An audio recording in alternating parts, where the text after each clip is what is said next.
ഈ പാനിപ്പൂരി, ബേൽപൂരി, മസാൽപ്പൂരി, ദഹിപ്പൂരി, നിങ്ങൾക്ക് ഇതിൽ ഏത് പൂരിയാണ് ഏറ്റവും കൂടുതൽ ഇഷ്ടം?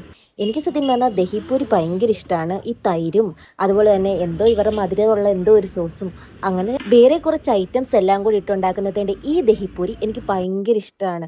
അതിനൊരു പ്രത്യേക ടേസ്റ്റ് അല്ലേ, കുറച്ച് പുളിപ്പും മധുരവും അങ്ങനെ സബോളയുടെ ടേസ്റ്റും അങ്ങനത്തെ എന്തൊക്കെയൊക്കെയോ ടേസ്റ്റ്. എനിക്ക് തോന്നുന്നു ഈ ഒരു പാനിപ്പൂരിയേക്കാളും കുറച്ചുകൂടെ ടേസ്റ്റ് ദഹിപ്പൂരി അല്ലേ. ഈ ദഹിപ്പൂരി ഇഷ്ടമുള്ളവരൊക്കെ ജസ്റ്റ് ഒന്ന് കമൻറ്റ് ചെയ്യണേ. അങ്ങനെ കുറേ നേരത്തെ കാത്തിരിപ്പിന് ശേഷം നമ്മുടെ ദഹിപ്പൂരി നമ്മുടെ കൈ കിട്ടി.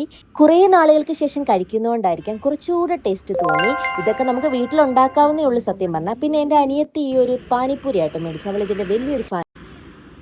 എന്നാലും അവളുടെ ഇതിൻ്റെ അകത്തുനിന്ന് ഒന്ന് രണ്ടെണ്ണം എടുത്ത് ഞാൻ കഴിച്ചു. പക്ഷെ എനിക്ക് വലിയതായിട്ട് ഇഷ്ടപ്പെട്ടില്ല. പിന്നെ മസാലപ്പൂരി വാങ്ങിയായിരുന്നു, ഇതെനിക്ക് ഒട്ടും ഇഷ്ടപ്പെട്ടില്ല. ഇവിടുത്തെ ദഹിപ്പൂരിയാണ് കുറച്ചുകൂടെ എനിക്ക് ഇഷ്ടമായത്.